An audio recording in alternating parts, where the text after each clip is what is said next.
n'ont pas été top. Ça a été très prévisible, très mais comme lecture. Les raisons, c'est que j'aime pas les personnages, j'aime pas le rythme, j'aime pas l'histoire, je suis attachée à rien et je m'ennuie. Décroche.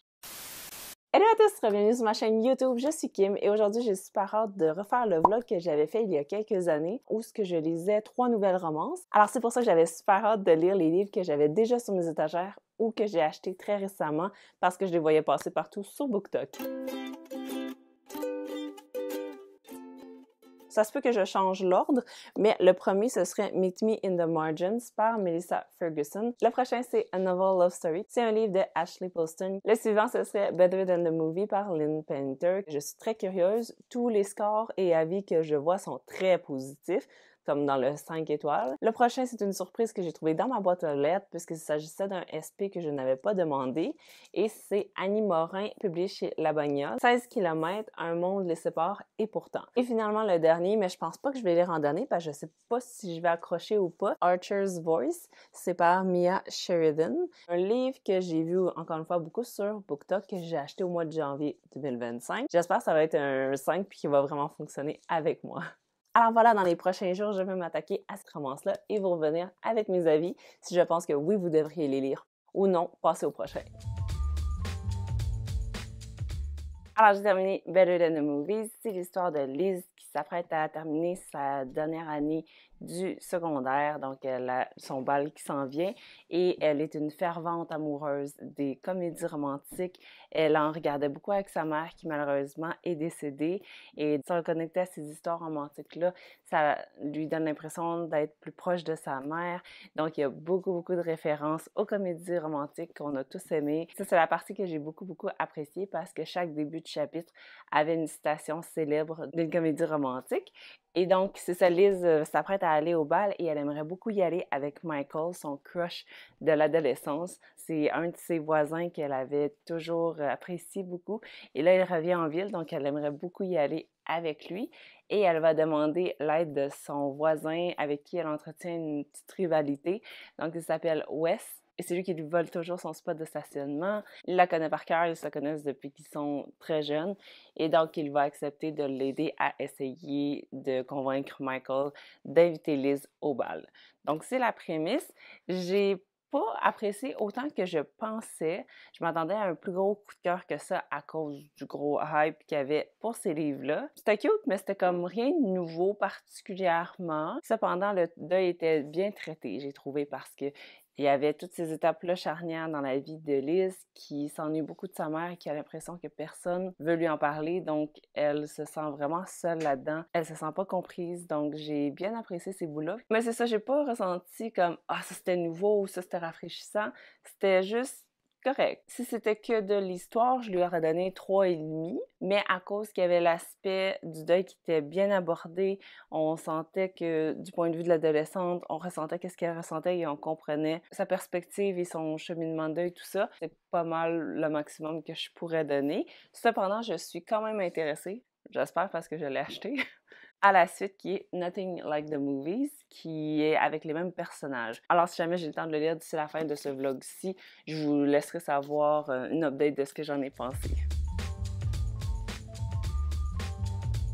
Le second livre que j'ai terminé, c'était Meet Me in the Margins par Melissa Ferguson, qui parle de Savannah, qui écrit un livre de romance et elle travaille pour un éditeur qui publie essentiellement de la littérature plus littéraire et aussi de la non-fiction.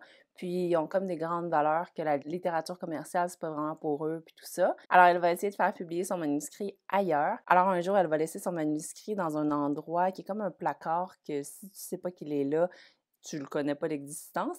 Et donc, quand elle va aller le rechercher, parce qu'elle avait mis là en attendant, il va y avoir beaucoup de notes dans les marges et ça va être comme des commentaires éditoriaux.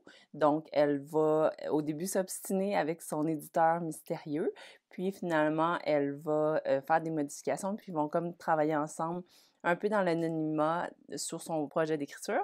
Et donc, j'ai bien aimé la partie maison d'édition, j'aimais ça, être plongée dans son univers, voir un petit peu les dessous de cette industrie-là. Mais au niveau de l'histoire, j'ai trouvé ça extrêmement prévisible, un peu comme avec l'autre. Puis vous pourriez argumenter que les romances, c'est tout prévisible, mais je suis pas exactement d'accord parce que j'en ai lu des très bonnes où ce que même si tu sais où ce que ça s'en va, t'as pas constamment l'impression que c'est prévisible. Je sais pas comment l'expliquer, mais tu te laisses comme plus porter par l'histoire, puis t'oublies quasiment que t'en lis une puis que tu sais comment ça va finir. Et là, dans ce cas-ci, j'étais comme, OK, il va arriver ça, il va arriver ça, il va arriver ça, puis ça se produisait tout, donc c'était un petit peu plate. Puis quand elle ne réalisait pas des choses, t'étais comme, et lente. Alors, c'est ça, les personnages, j'étais pas particulièrement attachée.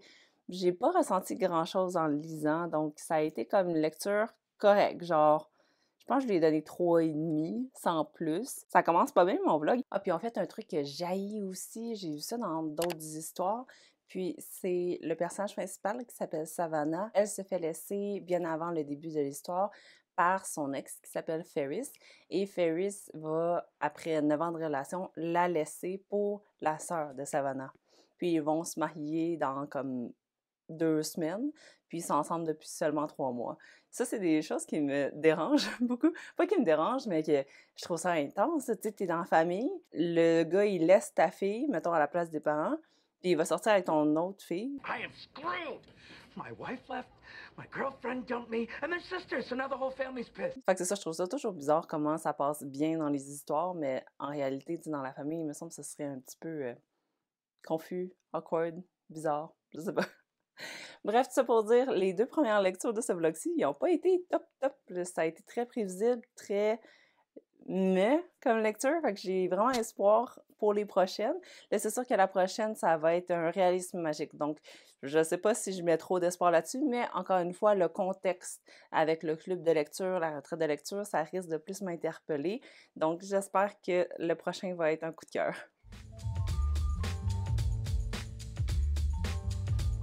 Hello! On est présentement le 15 février, donc j'ai passé tout droit sur ma date de Saint-Valentin. Je voulais publier ce vlog-ci pour cette date-là, mais comme vous allez voir bientôt, ça s'est pas bien passé. Ça s'est pas passé, en fait, comme je l'espérais.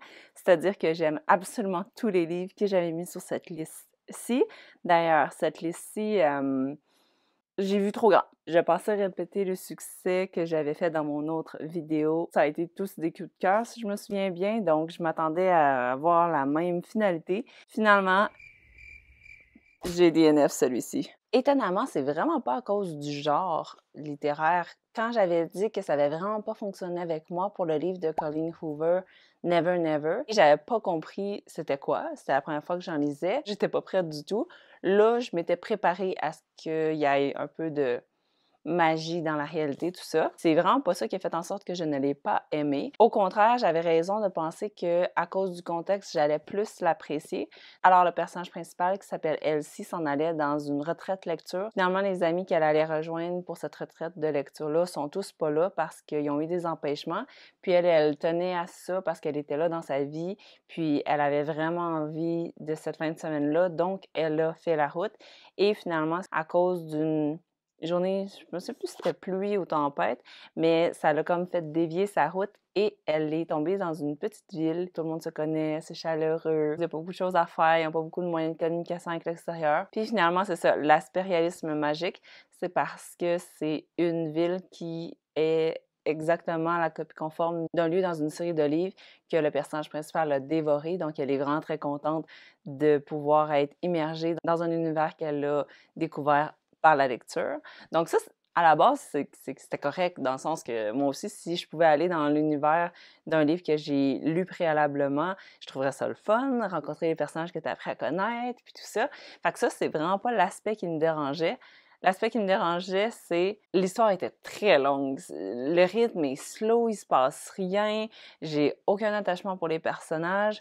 Aussi, dans la première moitié, parce que je l'ai lu juste à 47%, je suis en fait au chapitre 18 précisément. Pour vous donner une idée, je l'ai lu beaucoup en audio pour m'aider à aller plus vite puisque je voulais publier ce vlog-ci pour la Saint-Valentin. Alors c'est ça, le rythme était très lent, j'étais perdue. Puis vu que je lisais beaucoup à l'audio, je me rendais pas compte où j'étais rendue. Puis là, quand l'action avançait, puis là, j'étais comme, OK, ça va être vers la fin, là, il va se passer quelque chose, ou on approche-tu d'une résolution quelconque.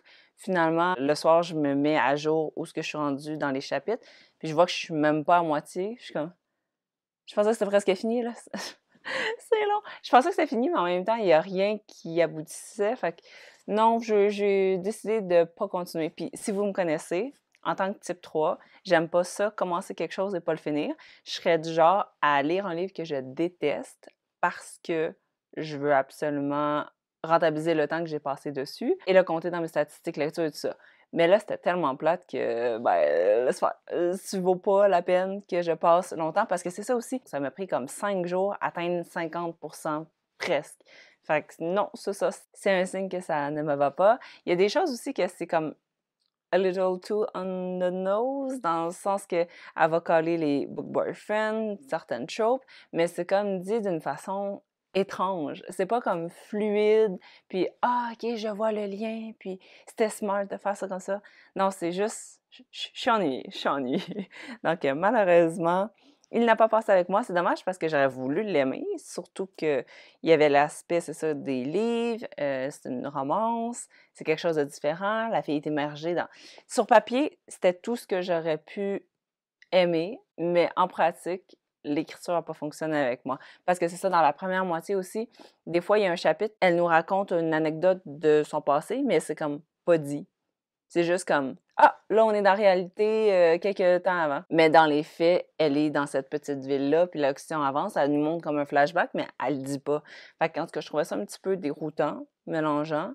Puis non, je n'ai pas apprécié. Alors, je vais préserver ma joie de lire et passer au suivant, malheureusement.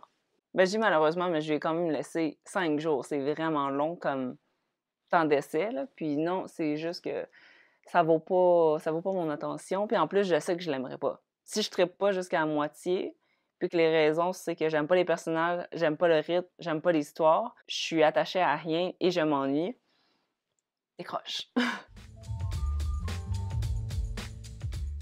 Alors, on est rendu à la 4e update sur 5. Donc, Archer's Voice, je l'ai terminé et on continue d'aller pas pantoute dans la même direction que les attentes que je m'étais faites pour ce vlog-ci. Je pensais que ça allait être plus dans le côté dramatique, avec des grosses émotions, que j'allais pleurer, tout ça.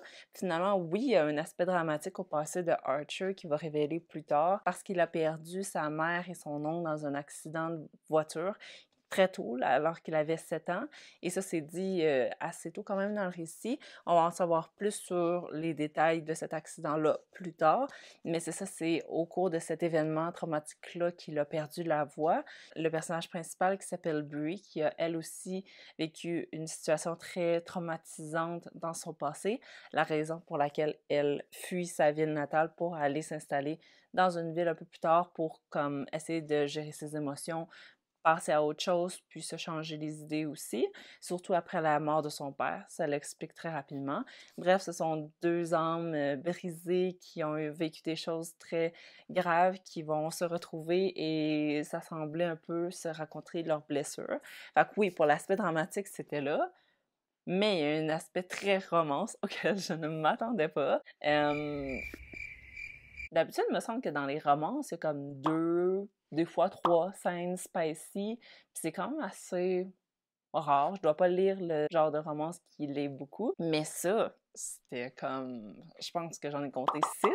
Puis j'essayais de pas les compter. Mais il y en avait pas mal plus que ce que je pensais. Puis... C'est ça, je trouvais que c'était pas mal beaucoup, surtout comparé à la moyenne habituellement. Puis... Oui, c'est ça. Je me suis pas full attachée au personnage. Je trouvais que leur romance était rapide. C'était peut-être mon point de vue, mais je trouvais que rapidement, c'était l'homme de sa vie. Puis elle était vraiment attachée tôt à lui. Je sais pas, c'est peut-être juste moi, mais il y avait des choses dans le livre que je trouvais, c'est ça, précipité. L'histoire, c'était... Mais, sans plus. Et sinon, il y a aussi l'aspect important du langage des signes, puisque lui n'a plus de voix et est plus capable de parler. Il va s'exprimer en langage des signes et elle connaît la langue, donc ils vont pouvoir communiquer ensemble. Quel adon. C'est ça, puisque j'ai commencé pas mal à l'audio le début de ma lecture, je comprenais pas quand il disait, puis c'est pas un spoiler, mais je comprenais pas quand à l'audio ça disait Archer a dit telle chose, parce que j'étais comme, mais il parle pas? Ou... Puis après, je me suis mis à penser, OK, juste avec lui, il va révéler sa voix, il va lui parler, mais avec les autres, il reste muet, puis c'est comme un secret qu'il gardait. J'ai vu que quand il parlait en signe, c'était en italique. Mais à l'audio, c'est pas tant spécifié d'une autre façon. Fait que moi, c'est ça, je m'étais comme imaginé qu'avec elle seulement, il utilisait sa voix, puis il se comprenait, puis avec les autres, il restait silencieux. Mais non, non, non, il a vraiment perdu sa voix. Fait que c'est ça, je trouvais que les méchants étaient très méchants, puis les gentils étaient seulement gentils, puis des victimes. Pas parce que je minimise les expériences qu'ils ont vécues, mais parce qu'ils étaient juste pur bons, puis les méchants étaient juste méchants pour être méchants. Fait que ça, c'est l'aspect aussi que j'ai moins apprécié des personnages. Alors c'est ça, je regrette un petit peu de l'avoir acheté parce que ça a été loin d'être un coup de cœur, même 2,5. C'est un 2? 2,25? Je vais mettre un 2,25. Puis si j'avais vu la couverture originale, celle-là, j'imagine que je l'aurais pas acheté du tout. Alors voilà, ce vlog a trouvé un autre échec décevant. On passe au dernier qui est québécois. J'espère que ça va mieux se passer parce que là, j'ai hâte de finir le vlog.